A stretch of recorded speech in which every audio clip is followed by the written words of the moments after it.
যে আব্বাস সিদ্দিকী কি ভোটে দাঁড়াচ্ছেন? দেখুন, আমাদের একটা পার্টির গঠনতন্ত্র আছে, পার্টির সংসদীয় দলতন্ত্র, মানে একটা দলের নীতি আছে, আদর্শ আছে।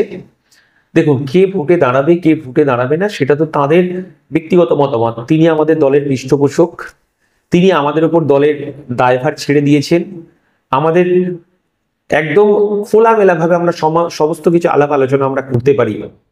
হ্যাঁ, আমি একটা শুনেছি তার কথা, এবং অনেক মিডিয়া প্রচার করছে তিনি নাকি ভোটে দাঁড়াতে চাইছেন। অবশ্যই আমাদের দলে আলাপ আলোচনা হবে, এবং কে কোথায় প্রার্থী হবে সেই সময়টা আমাদের কাছে এখনো আসেনি। অর্থাৎ আগামী দিনে আমাদের বিচার আলোচনা আলাপ আলোচনার মধ্য দিয়ে কে কোথায় ক্যান্ডিডেট হবে সেদিন আমরা অবশ্যই আমাদের দলের পক্ষ থেকে আপনাদেরকে জানিয়ে দেওয়া হবে, আপনারা জানতে পারবেন কে কোথায় প্রতিদ্বন্দ্বিতা করছে।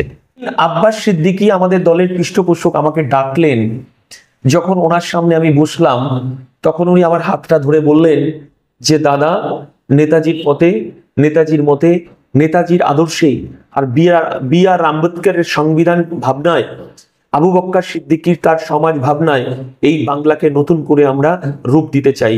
সেই রূপ দেওয়ার কাণ্ডারি হিসাবে, রূপ দেওয়ার নেতৃত্ব হিসাবে আপনাকে আইএসএফে আসতে হবে।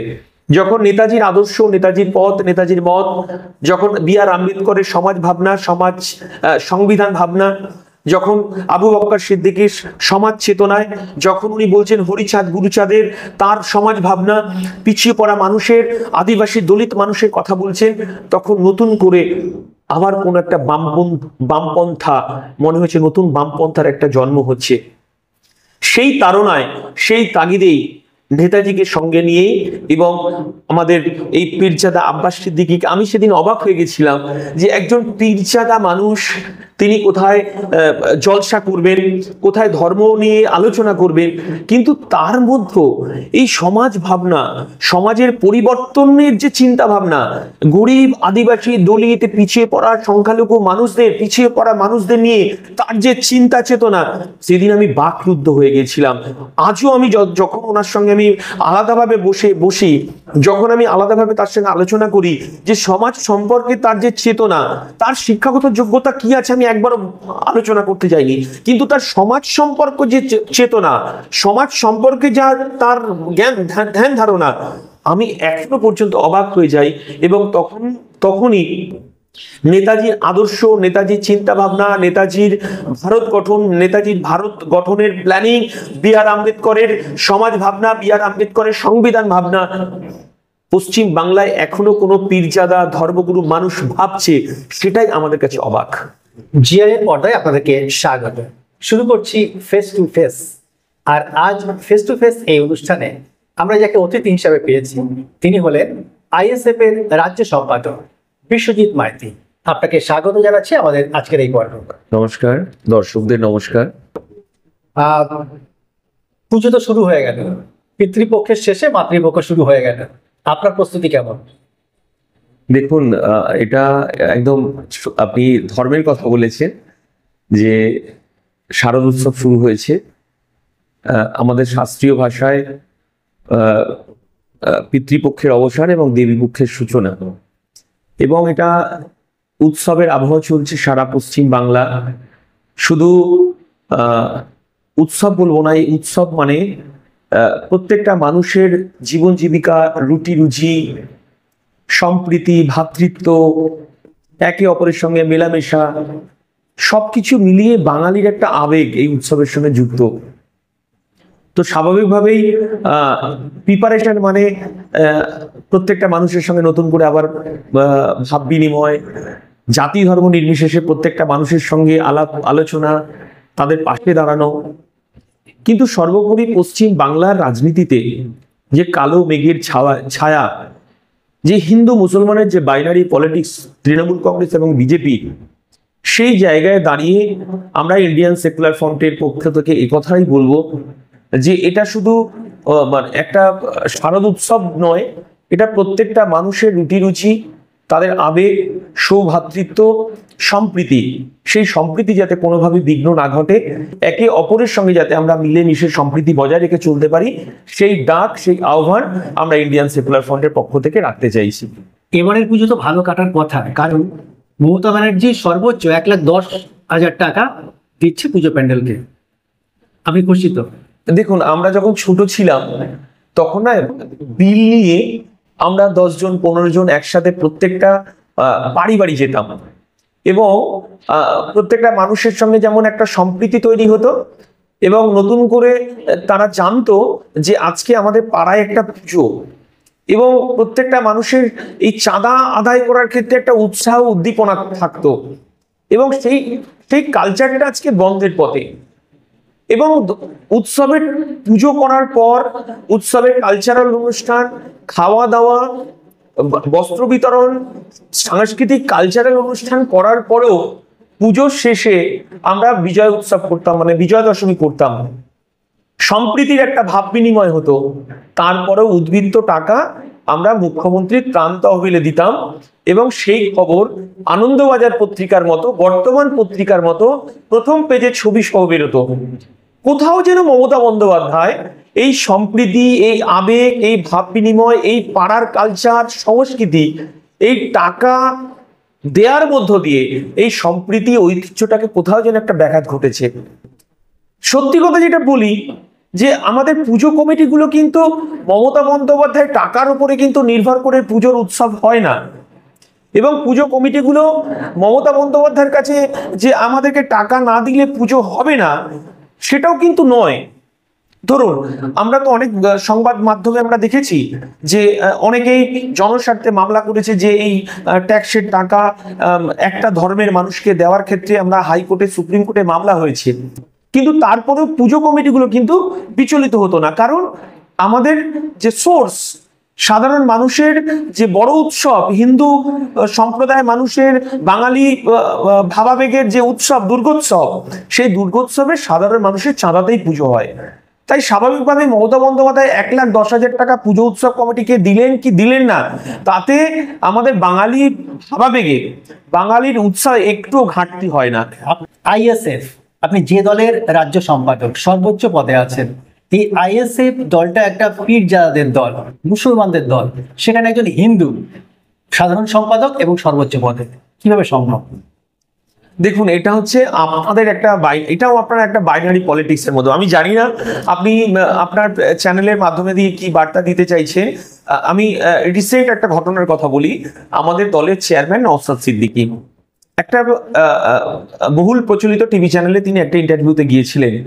সঞ্চালক তাকে প্রশ্ন করছিলেন যে আচ্ছা, আইএসএফ যদি ক্ষমতায় আসেন, আপনার দল যদি ক্ষমতায় আসেন, আপনি মুসলমানদের জন্য কি করতে চাইছেন বা সংখ্যালঘুদের জন্য কি করতে চাইছেন? এই বাংলার মানুষ, এই ভারতবর্ষের মানুষ, তৎসহ সারা পৃথিবীর মানুষ দেখেছেন যে আমার দলের চেয়ারম্যান তিনি বলছেন আমি সংখ্যালঘু মুসলমানদের জন্য শুধু উন্নয়ন করতে আসিনি, এই বাংলার পিছিয়ে পড়া আদিবাসী, দলিত, মতুয়া এবং পিছিয়ে পড়া হিন্দু মানুষের প্রতিনিধিত্ব করতে এসেছি। তাদের আবেগ, তাদের চাওয়া পাওয়া, সংবিধান যে অধিকার দিয়েছে সেই অধিকার পুনঃপ্রতিষ্ঠা করার জন্য আমার ইন্ডিয়ান সেকুলার ফ্রন্টের জন্ম। অর্থাৎ মানুষের অধিকার প্রতিষ্ঠার রক্ষার লড়াইয়ে আমি এসেছি, কোনো একটা জাতি, কোনো একটা ধর্মের তার উন্নয়নের জন্য আমি রাজনীতিতে আসিনি। এবং সেই চ্যানেলের সামনে দৃঢ়তার সঙ্গে আপনি এই কথাটা জানিয়ে দিয়েছেন। এবং সব থেকে বড় কথা, ইন্ডিয়ান সেকুলার ফ্রন্ট বিভিন্ন রাজনৈতিক দল বারবার দাগিয়ে দেওয়ার চেষ্টা হচ্ছে মুসলমান মুসলমান মুসলমান। আজকে আমি একটা ধর্ম বিলংস করি, আমার একটা ধর্ম আছে, আমি পার্টির জেনারেল সেক্রেটারি, এবং আপনি জানবেন যে আমার উত্তর 24 পরগনা জেলার প্রেসিডেন্ট হচ্ছে তাপস ব্যানার্জি, এবং আদিবাসী আন্দোলনের আমাদের লক্ষ্মীকান্ত হাঁসদা, হেমাবতী, দক্ষিণ 24 পরগনায় আমাদের অনির্বাণ তলাপাত্র, এবং প্রতিদিন হাজার হাজার মানুষ সংখ্যালঘু, আদিবাসী, দলিত এবং আমাদের সঙ্গে আসছেন, আমাদের সঙ্গে যোগাযোগ বাড়াচ্ছেন। আমাদের পার্টি প্রতিদিন সমৃদ্ধি হচ্ছে, প্রতিদিন সম্পৃক্ত হচ্ছে, এবং আমাদের পার্টি জাতি ধর্ম নির্বিশেষে প্রত্যেকটা মানুষের অধিকার রক্ষার লড়াইয়ে কাজ করে চলেছে। আপনি তো একজন সাধারণ সম্পাদক, পুরো পশ্চিমবঙ্গ জুড়ে আপনার কাজ, কিন্তু আপনার একটু আমডাঙ্গাতে বেশি দেখা যাচ্ছে, কারণ কি? দেখুন, বিষয়টা এইভাবে দেখবেন না, কারণ আমরা প্রথম পর্যায়ে আমাদের পার্টির 81টা বিধানসভায় পর্যবেক্ষক নিয়োগ করা হয়েছে। যেহেতু আমডাঙ্গা আমার পুরনো বাসস্থান, আমডাঙ্গায় আমার পড়াশোনার জায়গা, আমডাঙ্গা আমার বেড়ে ওঠার জায়গা, শৈশব এবং যৌবন কৈশোর সবটাই আমার আমডাঙ্গা কেন্দ্রিক, এবং সেই কারণেই আমডাঙ্গাকে আমি চিনি, আমডাঙ্গাকে আমি জানি। তাই আমার দলের পৃষ্ঠপোষক তিনি 81টা পর্যবেক্ষক যে নিয়োগ করেছেন, তার মধ্যে তিনি আমাকে আমডাঙ্গাটাকে আলাদাভাবে দেখার জন্য বলেছেন। যে ভাঙড়ের সঙ্গে সঙ্গে যে বিধানসভাটার নাম উঠে আসছে তার নাম হচ্ছে আমডাঙ্গা। একটা সময় এই আমডাঙ্গাতে, আমডাঙ্গা কেন্দ্রে 8 বারে আমডাঙ্গার মানুষ হাসিম আব্দুল হালিমকে নির্বাচিত করেছেন এবং তিনি বিধানসভায় 29 বছরের স্পিকার। তারপরে তিনি এশিয়ার কমনওয়েলথের মতো একটা সংস্থায় তিনি প্রেসিডেন্টের ভূমিকা পালন করেছেন। বাংলার মানুষ আমডাঙ্গাকে চেনে, আমডাঙ্গাকে জানে। আমডাঙ্গা একটা সংস্কৃতি প্রেমী, একটা কৃষি প্রধান এলাকা। সেই এলাকায় 2011 সালের পর কোন কারণে সম্প্রীতি বিঘ্ন ঘটলো, কোন কারণে সেখানে বোমার চাষ শুরু হলো, কোন কারণে শাসক তার শাসকের যিনি প্রধান তাকে গুলি করে মেরে দিল। আমডাঙ্গার মানুষকে সকালবেলা ঘুম থেকে উঠতে হয় বোমার আওয়াজে, রাত্রিবেলা ঘুমোতে যেতে হয় বোমার আওয়াজে। তাই স্পেসিফিক এই আমডাঙ্গাকে আর বোমাডাঙ্গা নয়, আমডাঙ্গাকে বোমা মুক্ত করতে হবে। আমার দলের চেয়ারম্যান নওশাদ সিদ্দিকী যেমন ভাঙড়ে বোমা মুক্ত করার জন্য, শান্তি প্রতিষ্ঠা করার জন্য, বেকার যুবকের কর্মসংস্থানের লড়াই জন্য, ওখানকার মানুষের অধিকার পুনঃপ্রতিষ্ঠা করার জন্য তিনি যেমন লড়াই করছেন, তৎস সারা পশ্চিমবঙ্গের দায়িত্ব পালন করছে। স্পেসিফিক আমডাঙ্গাতেও ঠিক তেমনি আমরা ওখানকার পিছিয়ে পড়া আদিবাসী, দলিত, সংখ্যালঘু মানুষের, সংস্কৃতি প্রেমী মানুষের সেই 29 বছরের যিনি আপনার স্পিকারের পদ ভূমি অলঙ্কিত করেছেন, সেই আমডাঙ্গা, একটা শান্তিপ্রিয় আমডাঙ্গাকে প্রতিষ্ঠা করার জন্যই পার্টির জেনারেল সেক্রেটারি হিসেবে সেখানে আমাকে পাঠিয়েছেন। তার মানে এই নয় শুধু আমি আমডাঙ্গায় শুধু কেন্দ্রীভূত, সারা পশ্চিমবঙ্গে আমাদের পার্টির দায়িত্ব যেখানে যা আছে আমাদের দায়িত্ব পালন করতে হচ্ছে। এটাই, এইভাবে দেখবেন না যে শুধু আমডাঙ্গায় আমি দায়িত্ব পালন করছি, সারা পশ্চিমবঙ্গে আমাদেরকে দায়িত্ব পালন করতে হচ্ছে। আপনি যে বললেন 81টা কেন্দ্রে আপনারা অবজারভার দিয়েছেন, তার মানে আপনারা ভোটে কি 81টা কেন্দ্রেই লড়ছেন, নাকি জোটের সম্ভাবনা আছে, নাকি একলা চলবে 2026? এটা আপনারা কোন চোখে দেখছেন আমি জানি না। অবজারভার নিয়োগ করা হয়েছে সংগঠনটাকে তুলে নিয়ে আসার জন্য। সংগঠনটাকে অগোছলভাবে যেখানে যেখানে আছে সেখানে সুন্দরভাবে, সংগঠিতভাবে এবং মানুষের যাতে সুযোগ সুবিধা পেতে পারে সেই আঙ্গিকে। কারণ পশ্চিমবঙ্গে 2011 সালে মমতা ব্যানার্জি ক্ষমতায় আসার পর এই বাংলার সংস্কৃতি, বাংলার কালচার, এই বাংলার কৃষ্টি, এই বাংলার ঐতিহ্য অনুব্রত মণ্ডল, শেখ শাহজাহান আর আপনার ওই যে মোল্লা, কি মোল্লা আপনার বুঝলো না, শওকত মোল্লাদের হাতে সংস্কৃতি চলে গেছে। সেটা আমাদের প্রতিদিন প্রতিনিয়ত নিরন্তর লড়াই চলছে। এদের হাত থেকে বাংলার সংস্কৃতি, বাংলার কৃষ্টি, বাংলার কালচারকে আমাদেরকে সংগঠিত করতে হবে এই বাংলার সংস্কৃতি প্রেমী মানুষদেরকে নিয়ে। কারণ এই বাংলা নেতাজির বাংলা, এই বাংলা বিনয় বাদল দীনেশের বাংলা, এই বাংলা বিদ্যাসাগরের বাংলা, এই বাংলা রবীন্দ্রনাথের বাংলা, এই বাংলা আশফাকুল্লার বাংলা, এই বাংলা প্রীতিলতা ওয়েদ্দেদারের বাংলা, এই বাংলা মাতঙ্গিনী হাজরার বাংলা। এই বাংলার সংস্কৃতি অনুব্রত মণ্ডল আর শেখ শাহজাহান আর হচ্ছে আপনার জ্যোতিপ্রিয় মল্লিকদের হাতে সীমাবদ্ধ থাকতে পারে না। এই বাংলার সংস্কৃতি প্রেমী মানুষ, এই বাংলার গণতন্ত্র প্রিয় মানুষ মুক্তি চাইছে, বাংলা এবং বাঙালির জন্যই কাজ করছেন। কিন্তু আপনার একটা ব্যক্তিগত কথা জানতে চাই, আপনি তো বাম ঘরানার মানুষ, ফরওয়ার্ড ব্লক থেকে উঠে এসেছেন, তারপর আপনি পিৎজাদের সঙ্গে সম্পর্ক করে কিভাবে একটা রাজনৈতিক দল তৈরি করলেন, যদি একটু আমাদেরকে ইতিহাসটা বলেন। দেখুন, আজও আমি নেতাজি প্রেমী, আজও আমি স্বপ্ন দেখি এই ভারতবর্ষ নেতাজির আদর্শে, নেতাজির পথে এই ভারতবর্ষ স্বাধীন হবে, নতুন করে স্বাধীন হবে। সেই স্বপ্ন আজও দেখি এবং সেই স্বপ্ন আজও দেখানোর চেষ্টা করি। যেদিন আব্বাস সিদ্দিকী আমাদের দলের পৃষ্ঠপোষক আমাকে ডাকলেন, যখন ওনার সামনে আমি বসলাম, তখন উনি আমার হাতটা ধরে বললেন যে দাদা, নেতাজির পথে, নেতাজির মতে, নেতাজির আদর্শে আর বি আর আম্বেদকরের সংবিধান ভাবনায়, আবু বক্কর সিদ্দিকীর তার সমাজ ভাবনায় এই বাংলাকে নতুন করে আমরা রূপ দিতে চাই। সেই রূপ দেওয়ার কান্ডারি হিসাবে, রূপ দেওয়ার নেতৃত্ব হিসাবে আপনাকে আইএসএফে আসতে হবে। যখন নেতাজির আদর্শ, নেতাজির পথ, নেতাজির মত, যখন বি আর আম্বেদকরের সমাজ ভাবনা, সংবিধান ভাবনা, যখন আবু বক্কর সিদ্দিকীর সমাজ চেতনায়, যখন উনি বলছেন হরিচাঁদ গুরুচাঁদের তার সমাজ ভাবনা, পিছিয়ে পড়া মানুষের, আদিবাসী দলিত মানুষের কথা বলছেন, তখন নতুন করে আবার কোন একটা বামপন্থা মনে হয়েছে, নতুন বামপন্থার একটা জন্ম হচ্ছে। সেই তাড়নায়, সেই তাগিদেই নেতাজিকে সঙ্গে নিয়ে এবং আমাদের এই পীরজাদা আব্বাস সিদ্দিকীকে, আমি সেদিন অবাক হয়ে গেছিলাম যে একজন পীরজাদা মানুষ তিনি কোথায় জলসা করবেন, কোথায় ধর্ম নিয়ে আলোচনা করবেন, কিন্তু তার মধ্যে এই সমাজ ভাবনা, সমাজের পরিবর্তনের যে চিন্তা ভাবনা, গরিব, আদিবাসী, দলিত, পিছিয়ে পড়া, সংখ্যালঘু মানুষদের, পিছিয়ে পড়া মানুষদের নিয়ে তার যে চিন্তা চেতনা, সেদিন আমি বাকরুদ্ধ হয়ে গেছিলাম। আজও আমি যখন ওনার সঙ্গে আমি আলাদাভাবে বসি, যখন আমি আলাদাভাবে তার সঙ্গে আলোচনা করি যে সমাজ সম্পর্কে তার যে চেতনা, তার শিক্ষাগত যোগ্যতা কি আছে আমি একবারও আলোচনা করতে চাইনি, কিন্তু তার সমাজ সম্পর্ক যে চেতনা, সমাজ সম্পর্কে যা তার জ্ঞান ধ্যান ধারণা, আমি এখনো পর্যন্ত অবাক হয়ে যাই। এবং তখনই নেতাজির আদর্শ, নেতাজির চিন্তা ভাবনা, নেতাজির ভারত গঠন, নেতাজির ভারত গঠনের প্ল্যানিং, বি আর আম্বেদকরের সমাজ ভাবনা, বি আর আম্বেদকরের সংবিধান ভাবনা, পশ্চিম বাংলায় এখনো কোনো পীরজাদা ধর্মগুরু মানুষ ভাবছে, সেটাই আমাদের কাছে অবাক। আপনি তো খুব স্পষ্টবাদী। আমরা জানি যে বিশ্বজিৎ দা খুব স্পষ্ট কথা বলেন, যে কারণে বিশ্বজিৎ দা কিন্তু যুব সমাজের কাছে খুব জনপ্রিয়। একটা সত্যি কথা যদি বলেন যে এই যে নওশাদ সিদ্দিকী ডায়মন্ড হারবারে দাঁড়াতে পারলেন না, তার জন্য কি আপনিই দায়ী? মানে আপনি দাঁড়াতে দিলেন না।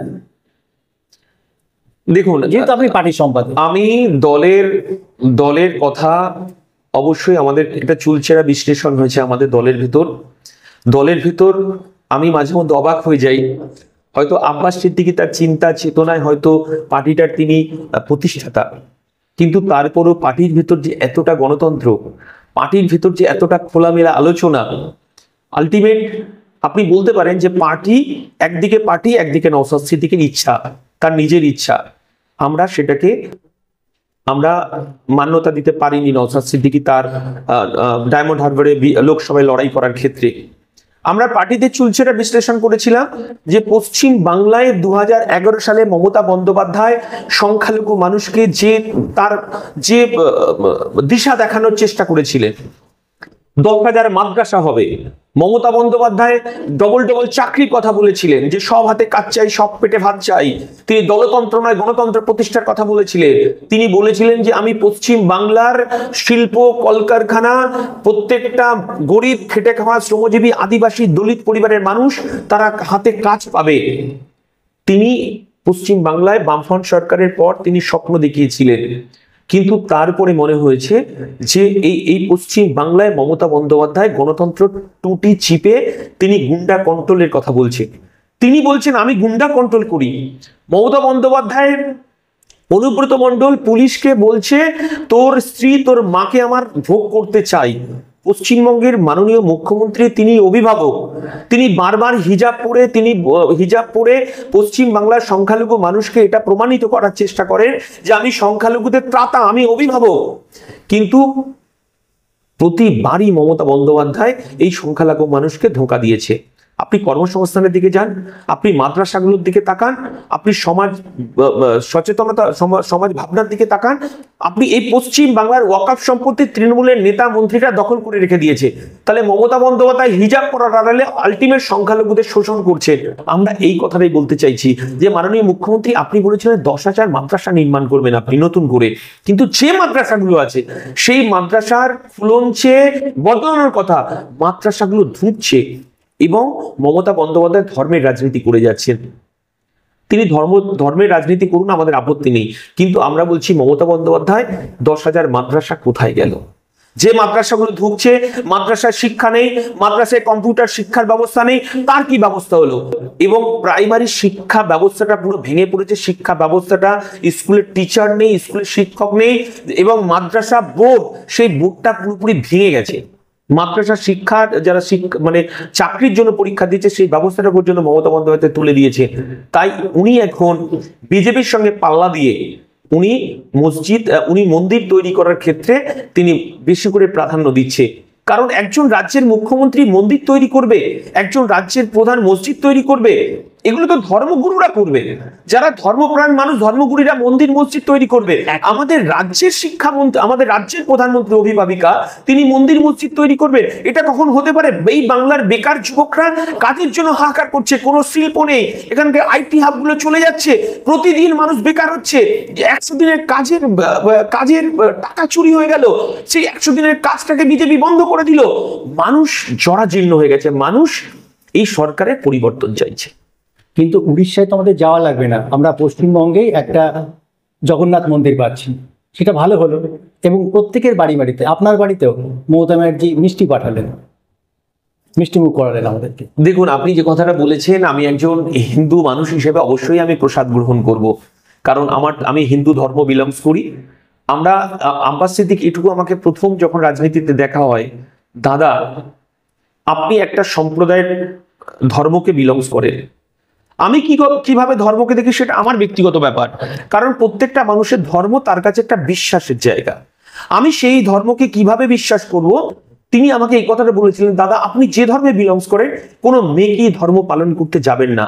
অর্থাৎ আপনার কাজ হচ্ছে যে মসজিদের বাইরে যে সমস্ত ভিক্ষুক মানুষগুলো আছে সেই পরিবারের পাশে দাঁড়িয়ে তার বাড়ির অন্ন, বস্ত্র, বাসস্থান, কর্মসংস্থানের ব্যবস্থা করা। যে মন্দিরের পাশে যে ভিক্ষুকগুলো বসে রয়েছে ঠিক অনুরূপ ভাবে আপনার যারা মতুয়া ধর্মের মানুষ, যারা আদিবাসী ধর্মের মানুষ, যারা জল জমি জঙ্গলের অধিকারের রক্ষার লড়াই করছে, তাদের জল জমি জঙ্গলের অধিকার ফেরত দেওয়ার রক্ষার লড়াই, আপনি কখনোই মেকি ধর্ম পালন করতে যাবেন না। অর্থাৎ আপনি কখনোই একজন হিন্দু ধর্মের বিশ্বাসী হয়ে আপনি অবশ্যই মাথায় ফেজ টুপি পরে আপনি মসজিদে মেকি নামাজ পড়তে যাবেন না, কারণ এই বাংলার মানুষ এই সমস্ত মেকি ধর্মপ্রাণ মানুষদেরকে ভরসা করে না, বিশ্বাস করে না। কারণ এই বাংলায়, সম্প্রীতির বাংলা, কাজী নজরুলের শ্যামা সঙ্গীত এখনো পর্যন্ত হিন্দু মন্দিরে বাজে। এই বাংলায় মেকি ধর্মগুরু বা ধর্ম চারণ করতে গেলে বাংলার মানুষ আপনাকে মেনে নেবে না। তাই আমি সেদিনকে বুঝেছিলাম তার দূরদৃষ্টি, তার চিন্তা ভাবনা কতটা সুদূর প্রসারী। তিনি সেদিনকে আমাকে এই কথা, এই নিদান দিয়েছিলেন। তো স্বাভাবিকভাবে তিনি এই ভারতবর্ষে তথা যত ধর্মগুরু আছে, আমি মনে করি সেই সমস্ত ধর্মগুরুদের থেকে আব্বাস সিদ্দিকী একদম পৃথক একজন ধর্মগুরু বলে আমার মনে হয়েছে। আপনার একটা বক্তব্য ভাইরাল হয়েছিল, আপনি বলেছিলেন যে বিজেপি তৃণমূলকে তৈরি করেছে। খুব অতি সম্প্রতি বিজেপির নেতা শ্রমিক ভট্টাচার্য তিনিও বলেছেন যে অটল বিহারী বাজপেয়ী না থাকলে, আকবরী না থাকলে তৃণমূল তৈরি হতো না। কি মনে করেন? একদম সত্যি কথা বলেছে। এটা আমাদের পার্টির জন্মলগ্ন থেকেই আমরা বারবার বলার চেষ্টা করেছি। শুধু তাই নয়, এর আগেও যখন ছাত্র রাজনীতি করতাম তখনও আমরা বারবার বলেছি যে আমরা 1998 সালে যদি ফিরে যাই, সেদিন আপনি যদি দেখেন যে কংগ্রেস ভেঙে যখন মমতা বন্দ্যোপাধ্যায় বেরিয়ে এলেন, প্রণব মুখার্জি, সোনিয়া গান্ধী সহ আরো কংগ্রেসের নেতাদের চরম বিরোধিতা করার মধ্য দিয়ে যখন এই বাংলার মানুষ দেখেছেন অটল বিহারী বাজপেয়ী, আদবানি, রাজনাথ সিংরা বারবার মমতা বন্দ্যোপাধ্যায়ের পাশে, জর্জ ফার্নান্ডিস তারা বারবার মমতা বন্দ্যোপাধ্যায়ের পাশে দাঁড়িয়েছে। এখানেই শেষ নয়, 1998 সালে মমতা বন্দ্যোপাধ্যায় তিনি পরিষ্কারভাবে বলেছেন, আনন্দবাজার পত্রিকায় বলেছেন, বিজেপি আমাদের স্বাভাবিক মিত্র, তাকে ফ্রন্টে এনে লড়াই করব। এখনো আনন্দবাজার পত্রিকার সামনের পেজে এই সংবাদ এখনো এই বাংলার মানুষ জানে। তিনি বারবার এই রাজ্যে বিজেপির সঙ্গে গাঁটছড়া বেঁধেছেন, বিধানসভায়, কখনো পঞ্চায়েতে, কখনো পৌরসভায়। কলকাতা কর্পোরেশন নির্বাচনে বিজেপির সঙ্গে যে গাঁটছড়া বেঁধে সুব্রত মুখার্জি মেয়র এবং বিজেপির মীনা দেবী পুরোহিত হচ্ছে ডেপুটি মেয়র। 2006 সাল পর্যন্ত মমতা বন্দ্যোপাধ্যায় তিনি বারবার বিজেপির সঙ্গে অ্যালায়েন্স করেছেন এবং স্বাভাবিক মিত্র হিসেবে তিনি লোকসভায়, রাজ্যসভায় বলুন এবং পঞ্চায়েতে বলুন, পৌরসভায় বলুন এবং বিধানসভায় লড়াই করেছে। এই রাজ্যে মমতা বন্দ্যোপাধ্যায় পদ্ম ফুলের চাষ করেছেন, বিজেপির চাষ করেছে। এই রাজ্য থেকে দমদমের তপন শিকদার এবং হচ্ছে আপনার সত্যব্রত মুখার্জি কৃষ্ণনগরের সাংসদ, তিনি বিজেপির সঙ্গে তৃণমূলের অ্যালায়েন্স হয়ে তিনি লোকসভায় পাঠিয়েছেন। এবং মমতা বন্দ্যোপাধ্যায় বিজেপি সরকারের, অটল বিহারী বাজপেয়ী সরকারের কখনো রেলমন্ত্রী, কখনো মন্ত্রী, কখনো দপ্তরবিহীন মন্ত্রী, কখনো রেলের চেয়ারপারসন হিসেবে তিনি থেকেছেন। 2003 সালে আরএসএস এর সভায় তিনি সেখানে গিয়ে আরএসএস এর পত্রিকার উদ্বোধনে আরএসএস এর সামনে তিনি দেশভক্তির কথা বলেছেন। আরএসএস তাকে দেবী দুর্গা হিসেবে আখ্যায়িত করেছে। এই বাংলার মানুষ জানেন যে বিজেপির একটা শাখা হচ্ছে তৃণমূল কংগ্রেস এবং বিজেপির পদ্মফুল আর হচ্ছে তৃণমূলের জোড়া ফুল, এটাও বিজেপি মমতা বন্দ্যোপাধ্যায়কে সিলেক্ট করে দিয়েছিলেন। তাই এই কথাটা তো নতুন করে বলতে হয় না, এই কথাটা মুকুল রায় বলেছেন, এই কথাটা মদন মিত্র বলেছে, আজকে বিজেপিও বলছে সেই কথা, বিজেপি রাজ্য সভাপতি বলছে অটল বিহারী বাজপেয়ী, লালকৃষ্ণ আদবানি, জর্জ ফার্নান্ডেজটা না থাকলে তৃণমূলের জন্ম হতো না। তাই এখনো আমরা বলছি যে বিজেপিকে রক্ষার জন্য যদি কেউ তৃণমূলকে ভরসা করে তাহলে সরাসরি বিজেপিকেই সাপোর্ট করা হচ্ছে এই বাংলায়। তাই সংখ্যালঘু মানুষের কাছে আপনাদের চ্যানেলের মাধ্যম দিয়ে আবেদন যে যাহাই বিজেপি তাহাই তৃণমূল, যাহাই তৃণমূল তাহাই বিজেপি। এটা যেমন বিজেপির রাজ্য সভাপতি শ্রমিক ভট্টাচার্য বলছে, তৃণমূলের একসময় second in command Mukul Roy বলছে, এই বাংলার মানুষ জানে যে এই বাংলায় বামফ্রন্টের আমলে বিজেপির ভোট ছিল 2% 3%, আজকে সেই ভোট ব্যাংক বেড়ে 42-43% এসেছে। মমতা বন্দ্যোপাধ্যায় শাল পাঠানো, মমতা বন্দ্যোপাধ্যায় কলকাতার রসগোল্লা, মমতা বন্দ্যোপাধ্যায় মালদার আম, মুর্শিদাবাদের লিচু, আমাদের কলকাতার শাড়ি, কলকাতার ধুতি, কলকাতার পাঞ্জাবি পাঠানোর মধ্য দিয়ে সেই রেওয়াজ মমতা বন্দ্যোপাধ্যায় আজও বজায় রেখেছে। তাই সংখ্যালঘু মানুষের কাছে 2026 আমাদেরকে আবার বাইনারি পলিটিক্স, SIR, মমতা বন্দ্যোপাধ্যায়ের দল এই SIR বাংলাদেশি এই বাংলা ভাবাবেগকে কাজে লাগিয়ে আবার 2026-এর বৈতরণী পার করতে চাইছে। কারণ এই বাংলার প্রশাসন অনুব্রত মণ্ডলদের হাতে মমতা বন্দ্যোপাধ্যায় তুলে দিয়েছে, এই রাজ্যের প্রশাসন শওকত মোল্লাদের হাতে তুলে দিয়েছেন, এই রাজ্যের প্রশাসন আপনার শেখ শাহজাহানের হাতে তুলে দিয়েছে। এই বাংলার মানুষের গণতন্ত্র কণ্ঠরোধ করে ফেলেছেন মমতা বন্দ্যোপাধ্যায়। এই বাংলার মানুষ ইনসাফ চাইছে। এখনো 2007 সালে মমতা বন্দ্যোপাধ্যায় আপনার রিজওয়ানুর রহমানের মৃত্যুকে কেন্দ্র করে এই বাংলার মুসলমান সমাজের যে আবেগ তৈরি করেছিলেন, মুসলমান সমাজ যে বঞ্চিত ছিল বামফ্রন্ট বলে মমতা বন্দ্যোপাধ্যায়ের সামনের সারিতে এসে রিজওয়ানুর রহমানের ইনসাফ চেয়েছিল। মমতা বন্দ্যোপাধ্যায় ক্ষমতায় আসার পর তিনি ইনসাফ দিতে পারেননি। বাংলার মানুষ জবাব চাইবে না। রূপবানুরকে তো MLA করেছেন, এটা যদি ইনসাফ হয়, রূপবানুর রহমানকে যদি MLA করে যদি এটা ইনসাফ হয়, তাহলে বাংলার মানুষ তাহলে গভীর সমুদ্রে ডুব দেয়া ছাড়া আর কিছু নয়। বাংলার মানুষ বিচার চাইছে। বাংলার মানুষ সেদিনকে রিজওয়ানুর রহমানের মৃত্যুর পিছনে যারা যারা যুক্ত ছিল, মমতা বন্দ্যোপাধ্যায় প্রশাসনে আসার পর তাদেরকে উচ্চ পদে পুলিশ প্রশাসনে বসিয়েছে। এই বাংলার মানুষ দেখেছে। বাংলার মানুষ সংখ্যালঘু মানুষদের বুঝতে হবে যে সংখ্যালঘু মানুষদের এই বাংলার বিভিন্ন রাজনৈতিক দল ফুটবলের মতো ব্যবহার করেছে। আর নওশাদ সিদ্দিকী বলছে আর ফুটবল নয়, সংখ্যালঘু পিছিয়ে পড়া মানুষদেরকে রাজনীতিতে রেফারির ভূমিকা পালন করতে হবে। সেই রেফারির পকেটে থাকবে হলুদ কার্ড, লাল কার্ড। আর মমতা বন্দ্যোপাধ্যায়ের দল আর বিজেপি যতই খেলা হবে করবে, আমার দলের চেয়ারম্যান, আমার দলের সেনাপতি, আমার দলের কর্মকর্তারা, তাদের পকেটে থাকবে লাল কার্ড, হলুদ কার্ড। আমরা হলুদ কার্ড দেখিয়ে তাকে সাবধান করে দেবো। আর যদি তিনি আরেকটু বাড়াবাড়ি করেন, অর্থাৎ বোমাগুলি পিস্তল নিয়ে যদি গণতন্ত্র কণ্ঠরোধ করেন, বুথে যাওয়ার জন্য মানুষকে যদি গণতন্ত্র রোধ করে তারা রিগিং এর রাস্তা নেয়, তাহলে আমরাও লাল কার্ড নিয়ে রাস্তায় দাঁড়িয়ে থাকবো। আপনি পীরজাদা আব্বাস সিদ্দিকীর কথা অনেকবার বলেছেন, ফুরফুরা শরীফের কথা অনেকবার বলেছেন। সেই প্রশ্নে একটু আসি, শত্রু আপনার বন্ধু, এটা নিশ্চয়ই মানেন আপনি? এটা তো স্বাভাবিক, এটা নেতাজি সুভাষচন্দ্র বসু বলেছিলেন। এই মুহূর্তে আমরা দেখছি যে শওকত মোল্লার সঙ্গে একটা বড় বাদ বিতণ্ডায় জড়িয়ে গেছেন তহা সিদ্দিকী এখন আপনাদের বন্ধু? দেখুন, তহা সিদ্দিকীকে আমরা বাংলার একজন ধর্মগুরু হিসেবে জানি। তহা সিদ্দিকী তিনি ইসলামের চর্চা করেন, জলসা করেন, এবং আমি কখনো দেখিনি যে তিনি কোনো সাম্প্রদায়িক বিভাজনের কথা বলেন। আমার চোখে কোনোদিন পড়েনি। আমরা ছোট থেকেই তহা সিদ্দিকীকে দেখেছি, এবং ওখানে ইব্রাহিম সিদ্দিকীকে দেখেছি, আব্বাস সিদ্দিকীকে দেখছি, এবং তাদের পরিবারের লোকজনকে দেখছি। আমরা তো দেখেছি একদিকে ফুরফুরা আর একদিকে হিন্দুদের পীঠস্থান তারকেশ্বর। কখনো আমি বৈরতা দেখিনি, কখনো বিভাজন দেখিনি। বরঞ্চ আমরা যখন এই বাংলায় সাম্প্রদায়িক সম্প্রীতি বিনষ্ট হয়েছে, যখন এই বিজেপি উস্কানি দিয়েছে, আমরা দেখেছি 1992 সালে ভারতবর্ষের বাবরি মসজিদ, রাম মন্দিরকে কেন্দ্র করে যখন ঘটনা ঘটেছে, তখন ফুরফুরা শরীফের এই পীরজাদাদের দেখেছি হিন্দু মুসলমানের ঐক্যকে কিভাবে রক্ষা করতে হয়। তারা রাস্তায় নেমে হিন্দু মুসলমানের ঐক্যকে রক্ষা করেছে। স্বাভাবিকভাবেই তিনি নমস্য ব্যক্তি, তাকে অবশ্যই সম্মান করি। তিনি একজন ধর্মপ্রাণ মানুষ। তার মন্তব্য সম্পর্কে আমি এই ছোট্ট একটা মানুষ হিসেবে না বলাটাই ভালো। তিনি সম্প্রীতির বার্তা দেবেন, সেই সম্প্রীতির বার্তা মাথায় নিয়ে আমরা এই পশ্চিম বাংলায় হিন্দু, মুসলমান, খ্রিস্টান, আদিবাসী, দলিত, জৈন একসাথে আমরা বসবাস করতে চাই। এটাই আমরা তহা সিদ্দিকীর কাছে আশা করি। আমরা দেখেছি যে অনেক জায়গাতেই এরকম নিউজ বার হয় যে আইএসএফ ছেড়ে তৃণমূলে বা বিজেপিতে চলে গেল, কিন্তু অতি সম্প্রতি দেখলাম যে একজন হেভিওয়েট ব্যক্তিত্ব প্রসেনজিৎ বাবু, তিনি অর্থনীতিবিদ, তিনি কংগ্রেসে যোগদান করলেন। কি বলবেন? দেখুন, প্রসেনজিৎ দা আমার সিনিয়র। প্রসেনজিৎ দাকে একটা সময় এসএফআই করতে দেখেছি, একসঙ্গে প্রসেনজিৎ দার সঙ্গে মিছিলে হেঁটেছি, গণতন্ত্র প্রতিষ্ঠা করার লক্ষ্যে ক্যাম্পাসে গণতন্ত্র ফেরানোর জন্য বামপন্থী ছাত্র আন্দোলনের সঙ্গে তার সঙ্গে রাস্তায় হেঁটেছি। সেটা আমি জানি না প্রসেনজিৎ দার সাথে সিপিআইএম এর কি সম্পর্ক, তার সঙ্গে কেন এই বিভাজন হয়েছিল। একটা সময় আনন্দবাজারে দেখেছিলাম তার সঙ্গে একটা বিভাজন তৈরি হয়েছিল। প্রসেনজিৎ দা আইএসএফ এ কিছুদিনের জন্য আমাদের মিটিং মিছিলে অংশগ্রহণ করেছিলেন, সদস্য হননি, কোনোদিন সদস্য পদ গ্রহণ করেননি, কোনো পদও নেননি, কোনো পদও নেননি।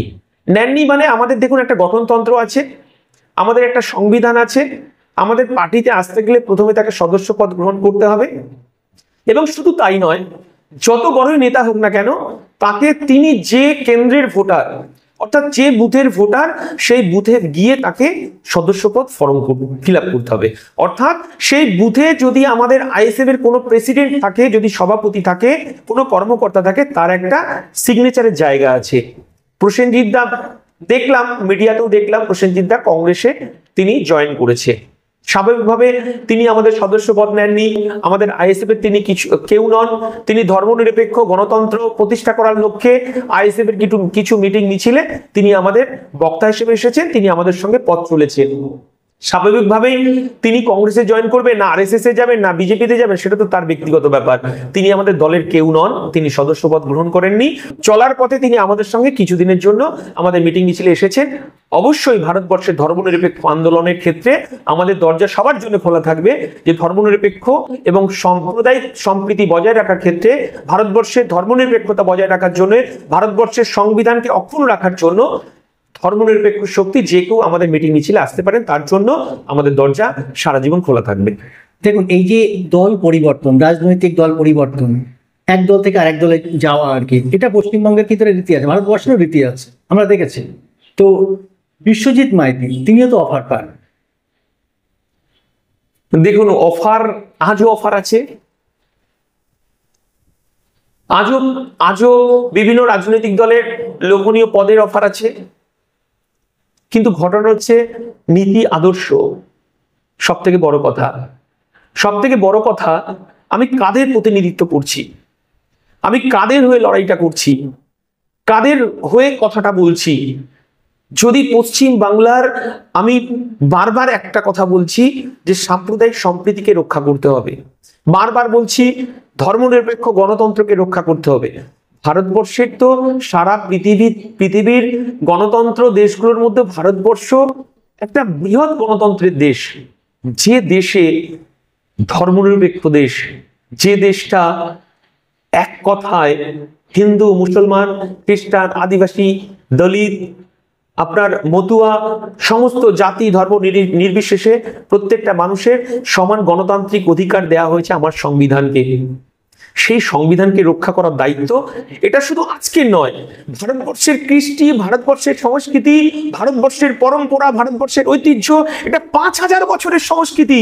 সেই সংস্কৃতিকে বিজেপি তৃণমূল নষ্ট করতে চাইছে, সেইটাকে রক্ষা করার প্রতিনিধিত্ব করার জন্য আমি রাজনীতি করতে এসেছি। এখানে কোনো সাম্প্রদায়িক দলের হয়ে রাজনীতি করতে আসিনি, কোনো গুন্ডাগর্দি, কোনো মানে অসৎ অবলম্বন করার জন্য রাজনীতি করতে আসিনি। স্বচ্ছ পথে মানুষের কণ্ঠরোধ হয়ে যাচ্ছে, সেই কথা বলার জন্য এসেছি। অতএব আমার মনে হয়েছে ইন্ডিয়ান সেকুলার ফ্রন্ট এই ভারতবর্ষের রাজনীতি দাঁড়িয়ে একটা হচ্ছে স্বচ্ছ প্ল্যাটফর্ম, যেখানে দাঁড়িয়ে আদিবাসী, দলিত, পিছিয়ে পড়া, সংখ্যালঘু, হিন্দু, মুসলমানের কথা বলা যায়। পশ্চিম বাংলার একটা প্ল্যাটফর্ম, যে প্ল্যাটফর্মে দাঁড়িয়ে ধর্মনিরপেক্ষতার কথা বলা যায়, যে প্ল্যাটফর্মে দাঁড়িয়ে সম্প্রীতির কথা বলা যায়, যে প্ল্যাটফর্মে দাঁড়িয়ে একজন আমার দলের পৃষ্ঠপোষক সংখ্যালঘু মুসলমান হয়েও তিনি সম্প্রীতির কথা বলেন। তিনি বলেন এ দেশটা যতটা হিন্দুর ততটা মুসলমানের, এই দেশটা ততটাই অধিকার আছে আদিবাসী, দলিত, মতুয়া, সংখ্যালঘু, আপনার সংখ্যালঘু মানুষদের। এছাড়া আমার কাছে অল্টারনেট কোনো প্ল্যাটফর্ম এই মুহূর্তে নেই বলেই ইন্ডিয়ান সেকুলার ফ্রন্টের ঝান্ডা বহন করে চলেছি। দেখুন, এর আগেও যারা আমাদের সংখ্যালঘু আদিবাসী তাদের জন্য মাওলানা সিদ্দিকুল্লাহ চৌধুরী একটা দল করেছিলেন, বামফ্রন্ট থেকে চলে গিয়ে রাজ্জাক মোল্লা একটা দল করেছিলেন, এরকম আরো অনেকে ছোট ছোট দল করেছিলেন, কিন্তু পরবর্তীতে আমরা দেখেছি তারা কিন্তু সব মিশে গেছেন সেই সমুদ্রে বা সাগরে বা বড় কোনো দলে। সেই আশঙ্কা দেখুন শুধু মাইতির কাছে আছে কিনা? দেখুন একটা কথা বলি, আমরা এই দলটা করতে গিয়ে কলকাতার রাজপথে গরিব, আদিবাসী, দলিত, মতুয়া, সংখ্যালঘু মানুষের অধিকার রক্ষার লড়াইয়ে মমতা বন্দ্যোপাধ্যায় সেদিনকে আমাদেরকে কণ্ঠরোধ করতে চেয়েছিলেন। আমাদেরকে 42 দিন জেলে আটকে রেখে দিয়েছিলেন। জেলের ভেতর থেকে মমতা বন্দ্যোপাধ্যায়ের পক্ষ থেকে অনেক অফার এসেছিল।